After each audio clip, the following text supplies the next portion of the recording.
sana Bikira Maria kwa kusali rozari takatifu na kumwabudu Yesu Ekaristi kwa kufanya maonano ya mara kwa mara na Bwana Yesu. Msalaba huu ukukumbushe uvumilivu na kujitoa kikamilifu.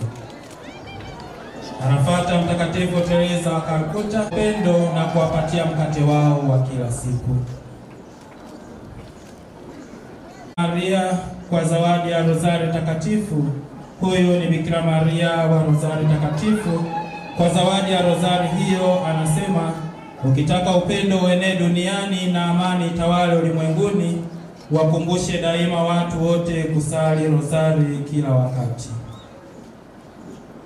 Rita wa Kashia kwa zawadi ya ua na kitabu. Huyu ni Mtakatifu Rita wa Kashia, anasema, mimi ni mwombezi wako katika mambo yote yaliyoshindikana. Pokea ua hili na kitabu hiki kama ishara ya matumaini na faraja yangu kwako. Teresia wa mtoto Yesu kwa zawadi ya Biblia. Huyu ni Mtakatifu Teresia wa mtoto Yesu. Kwa Biblia hii uwalishe watu neno la uzima na kuongoza kwa Mungu. Mfano Josafati.